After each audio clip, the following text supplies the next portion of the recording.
to invite our esteemed chief guest, Mrs. Alsana Barwin, MSc, Alumnus Islamia High School, Assistant Section Officer, Secretariat Chennai, to kindly come forward and address the gathering. Let's welcome with a huge round of applause.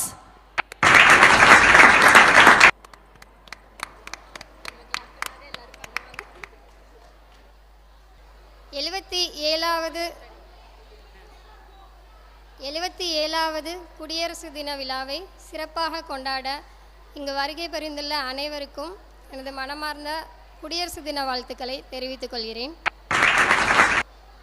நான் இனிய குடியரசு தின நல்வாழ்த்துக்கள். நான் இஸ்லாமியா உயர்நிலைப் பள்ளியில் படித்த முன்னாள் மாணவி. ஒவ்வொரு ஸ்டூடெண்ட்டோட வளர்ச்சிக்கும் எப்படி பேரண்ட்ஸோட சப்போர்ட் முக்கியமோ அதே மாதிரி ஒரு நல்ல டீச்சர்ஸ் கிடைக்கிறது ரொம்ப ரொம்ப கஷ்டம். அந்த மாதிரி எனக்கு இங்கே கிடைச்ச டீச்சர்ஸ் என்னை கரெக்டான வழியில் கைட் பண்ணனால தான் என்னால் இங்கே நிற்க முடியுதுன்னு நினைக்கிறேன். ஸோ இந்த நேரத்தில் நான் இஸ்லாமியா உயர்நிலைப் பள்ளியோட தலைமை ஆசிரியர் ரவி சார் அவர்களுக்கு எனது மனமார்ந்த நன்றியை தெரிவித்துக் கொள்கிறேன். எனக்கு பெருசாக எந்த ஒரு ஃபேமிலி பேக்ரவுண்டும் கிடையாது. ரொம்ப எளிமையான குடும்பத்தில் பிறந்து கண்டிப்பாக இந்த இடத்துல இங்கே நிற்கிறேன்னா அதுக்கு கல்வி மட்டும்தான் காரணம்.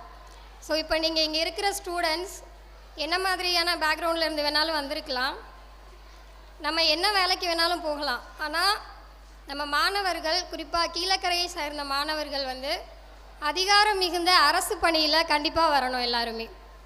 ஏன்னா நம்ம அதான் வெல்த் வைஸ், அதாவது கீழக்கரையில் எல்லாருமே செல்வ செழிப்போடு வாழக்கூடிய மக்கள் தான்.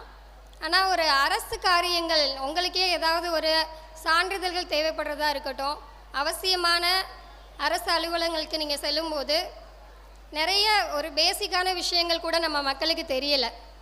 மேக்ஸிமம் எல்லோரும் நம்ம ஃபாரின் கண்ட்ரிஸை ப்ரிஃபர் பண்ணி அங்கே ஒர்க் பண்ண போகிறனால இங்கே நம்மளோட கான்ட்ரிபியூஷன் ரொம்ப கம்மியாக இருக்குது. ஸோ இனி வரும் காலங்களில் நம்ம மக்களை அரசு பணிகளில் நீங்கள் ஊக்குவிச்சு அரசு பணிக்கு அதுலேயும் அதிகாரம் மிகுந்த பணிகளுக்கு நீங்கள் எல்லோரும் வரணுங்கிறத நான் மிகுந்த ஆசையோடு கேட்டுக்கிறேன்.